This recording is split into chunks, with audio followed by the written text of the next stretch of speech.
6, 8, 12 या पीड़ित चंद्रमा वाले भी इतिहास लिखते हैं और लिखेंगे। नमस्कार, आप देख रहे हैं नक्षत्र दुनिया। और मित्रों, आज के वीडियो में हम बात करने वाले हैं, यदि चंद्रमा आपकी कुंडली में किसी भी रूप में पीड़ित हो रहे हो, या कुंडली के छठे, 8वें या 12वें भाव में बैठे हुए हों, या चंद्रमा पर पाप प्रभाव हो, या चंद्रमा जिस भाव के अंदर बैठे हुए हों वह भाव पाप कर्तरी योग में हो, तब भी आप अपने जीवन को बदल पाएंगे। अपने जीवन में कुछ ऐसा कर जाएंगे जिसको दुनिया याद रखेगी। इसी विषय वस्तु को आज के वीडियो में हम समझने का प्रयास करेंगे। यदि आप चैनल पर नए हैं तो चैनल को सब्सक्राइब अवश्य करें। वीडियो ज्ञानवर्धक लगे तो लाइक भी करें। आइए शुरू करते हैं। मित्रों, आज के वीडियो को मैंने क्रमबद्ध तरीके से लेने का प्रयास किया है, तो कृपया वीडियो को पूरा अवश्य देखें ताकि पूरी विषय वस्तु को आप आसानी से समझ पाएं। सबसे पहले हम बात करेंगे कि आखिर चंद्रमा इतना महत्वपूर्ण क्यों होता है। देखिए, आप सभी जानते हैं कि चंद्रमा कुंडली में मन के विचारों का दर्पण है। चंद्रमा व्यक्ति के मन का स्वामी है, मन के विचारों का स्वामी है, व्यक्ति की मनोदशा को व्यक्त करता है। यदि चंद्रमा कुंडली के अंदर शुभ स्थिति में होता है, अब शुभ स्थिति का मतलब यह है कि लग्न भाव के अंदर, या चतुर्थ भाव के अंदर, पंचम भाव के अंदर, नवम भाव के अंदर, या दसम भाव में अथवा एकादश भाव में, यानी कहने का तात्पर्य है कि चंद्रमा केंद्र या त्रिकोण में, धन भाव या लाभ भाव में, मित्र राशियों का होकर यदि बैठा हुआ है, स्वगृह होकर बैठा हुआ है, या उच्च राशि का होकर बैठा हुआ है और बलवान है, शुभ ग्रहों से दृष्ट या युत है, तो सामान्यतः इसके अच्छे रिजल्ट देखे जाते हैं कुंडली के अंदर।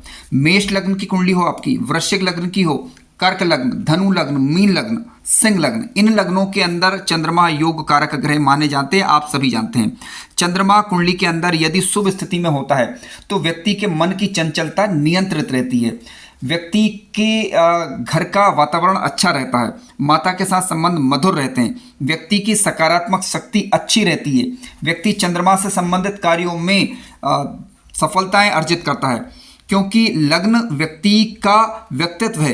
जबकि चंद्र लग्न की यदि हम बात करें तो ये व्यक्ति का प्राण कहा गया है ज्योतिष शास्त्र के अंदर, इसलिए चंद्रमा का शुभ होना बेहद ही जरूरी हो जाता है। हालांकि आज के वीडियो का मूल मकसद हमें ये बताइए, इस बात को समझना है कि पीड़ित यदि चंद्रमा हो रहा है किसी भी रूप में, तो उसमें किस प्रकार का सुधार आप ला सकते हैं, और वो कौन सी स्थितियां होती हैं जिसके कारण आप अपने जीवन में निश्चित रूप से न केवल सफलता प्राप्त करेंगे बल्कि कुछ ऐसा अवश्य ही करेंगे जिसके कारण जीवन में तरक्की होगी। तो वो कौन सी स्थितियां होगी, तो उनको आज के वीडियो में हम आगे समझने वाले हैं।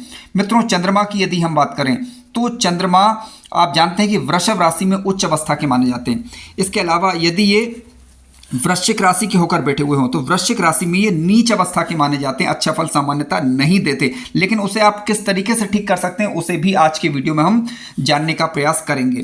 तो चंद्रमा का शुभ होना बेहद जरूरी है। चंद्रमा यदि गुरु के साथ युति बनाकर बैठते हैं, या चंद्रमा और गुरु की युति कुंडली के अंदर यदि बन रही है, या चंद्रमा से गुरु का जो संबंध है वो केंद्र का बन रहा है, यानी जहां पर चंद्रमा बैठे हुए हैं वहां से गुरु चतुर्थ, दसम या सप्तम के होकर बैठे हुए हों, तो चंद्र और गुरु का गजकेसरी योग बनता है और ये बेहद ही शुभ फलदायक होता है। हालांकि आज के वीडियो में हम शुभ चंद्रमा पर विचार न करके अशुभ चंद्रमा की स्थितियों पर चर्चा करेंगे।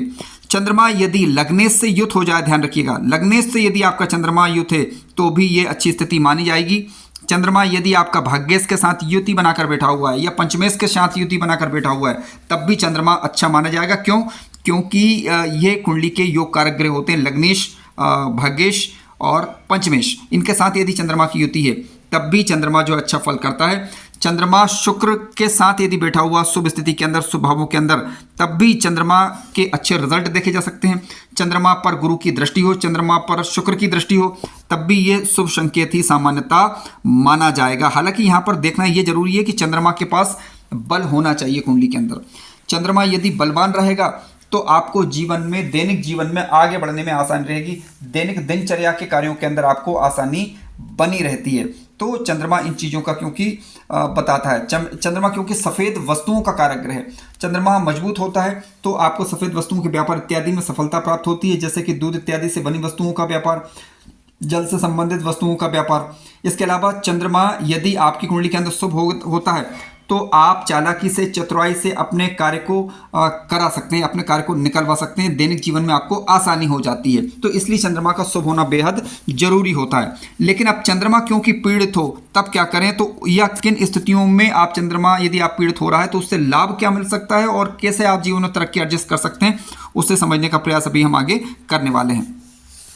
देखिए, सबसे पहले हम समझ लेते हैं कि चंद्रमा शुभ कब होता है। जैसा अभी मैंने बात करी कि चंद्रमा गुरु से दृष्ट हो या गुरु से युत हो, चंद्रमा शुक्र से दृष्ट हो या शुक्र से युत हो, या फिर चंद्रमा भाग्य से दृष्ट हो या युत हो, पंचमे से दृष्ट हो या युत हो, लग्न से दृष्ट हो या युत हो, तो इस स्थितियों के अंदर चंद्रमा शुभ होता है। केंद्र त्रिकोण के अंदर बैठा हुआ हो चंद्रमा तो ये शुभ माना जाएगा और इसके सामान्यतः अच्छे रिजल्ट दिखाई देते हैं। इसके अलावा आप समझते हैं कि चंद्रमा कुंडली के अंदर कब पीड़ित होता है और कैसे पीड़ित होता है। देखिए, चंद्रमा जब कभी भी कुंडली में शनि के साथ बैठा हुआ हो तो हम मानते हैं कि चंद्रमा यहाँ पर पीड़ित है। इसके अलावा मान लीजिए चंद्रमा राहु के साथ बैठा हुआ हो या राहु की दृष्टि जो है चंद्रमा पर हो या शनि की दृष्टि चंद्रमा पर हो तो चंद्रमा पीड़ित हुआ माना जाएगा।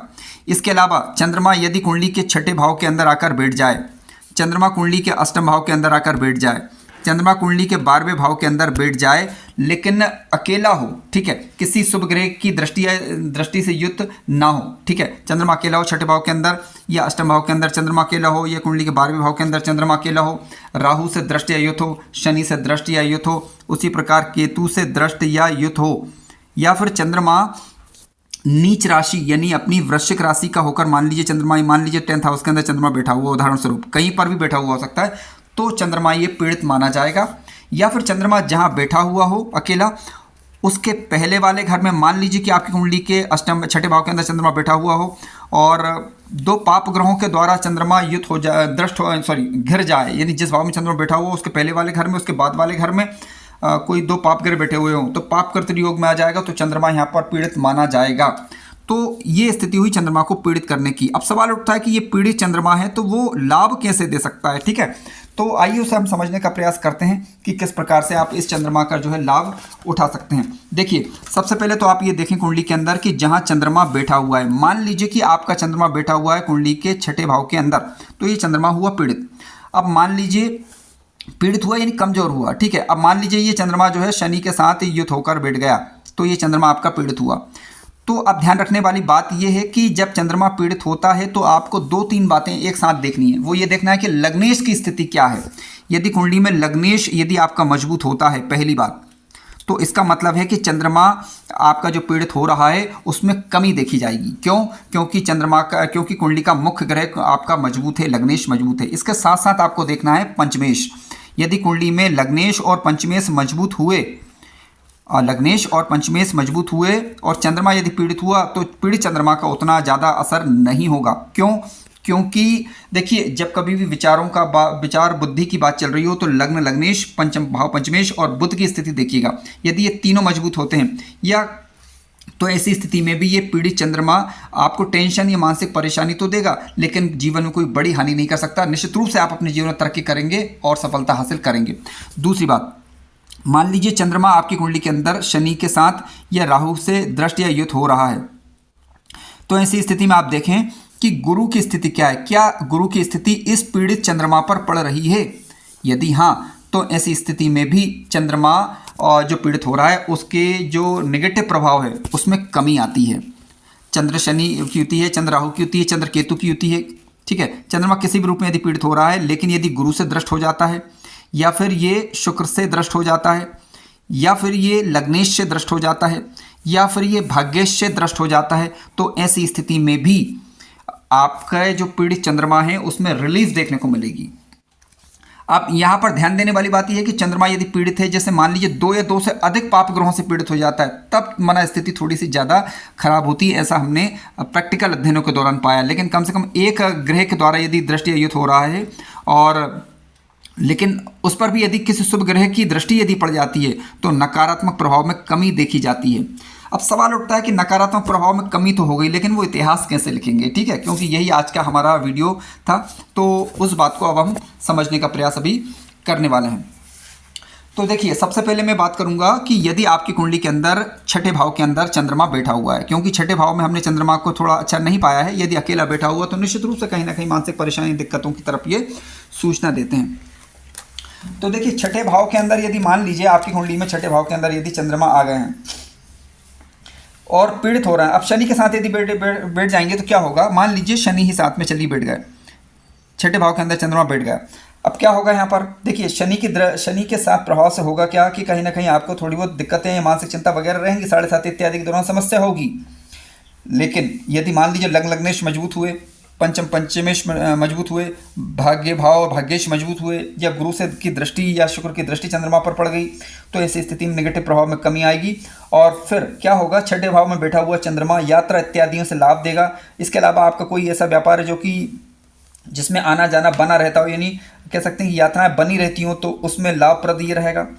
इसके अलावा कहीं ना कहीं आपको किसी न किसी क्षेत्र में ट्रेवल एजेंसी इत्यादि का कार्य है, तो उसमें भी आपको लाभ देगा। हालांकि क्योंकि चंद्रमा यहाँ पर पीड़ित हो रहा है तो कहीं ना कहीं समस्या जरूर रहेगी, लेकिन इन क्षेत्रों के अंदर आपको लाभ होने की संभावना बन जाती है। चंद्रमा मान लीजिए कुंडली के छठे भाव के अंदर बैठा हुआ हो लेकिन पीड़ित हो रहा हो, लेकिन साथ साथ ध्यान रखें कि इस पीड़ित चंद्रमा से लाभ लेने के लिए ये जरूरी हो जाता है कि उस पर किसी शुभ ग्रह का प्रभाव होना चाहिए। यही बात यहाँ पर ध्यान देने योग्य है। यदि चंद्रमा पीड़ित हो रहा है आपका छठे भाव के अंदर यदि बैठा हुआ है, लेकिन शुभ ग्रहों से दृष्टि युक्त हो जाता है, तो निश्चित रूप से आप जो है मुकदमे इत्यादि में सफलता प्राप्त कर पाएंगे। दृढ़ निश्चय की तो मैं बात नहीं करूंगा, लेकिन हाँ, यदि आपने प्रयास किया तो उसमें आपको सफलता अवश्य ही मिल जाएगी और शत्रुओं पर भी आप सूझबूझ के साथ सफलता दर्ज कर लेंगे। इस प्रकार की स्थिति यहाँ पर निर्मित होती हैं। मान लीजिए कि आपकी कुंडली के अंदर चंद्रमा कुंडली के अष्टम भाव के अंदर पीड़ित हो रहा हो, किसी भी रूप में पीड़ित हो रहा हो, राहु के साथ मान लीजिए, चलिए राहु के साथ यहाँ पर बैठा हुआ, तो ग्रहण दोष लग गया, तो यहाँ पर दिक्कत परेशानी रहेगी। लेकिन अब फायदा क्या है यहाँ पर, यह समझने वाली बात है। देखिए, अष्टम भाव के अंदर यदि चंद्रमा बैठ जाएगा लेकिन किसी शुभ ग्रह के द्वारा दृष्टियुक्त हो गया पीड़ित होने के बावजूद, तो मानसिक परेशानी हालांकि रहेगी, लेकिन सावधान, फल कहाँ पर अच्छा देगा, ये विज्ञान के क्षेत्र में अच्छा फल देगा, अनुसंधान के क्षेत्र में अच्छा फल आपको यहाँ पर देगा। ठीक है, तो आप वैज्ञानिक तरीके से अपने जीवन को आगे बढ़ाकर अनुसंधानिक कार्य, यदि आप वैज्ञान से संबंधित कार्य कर रहे हैं तो उनमें सफलता प्राप्त कर पाएंगे।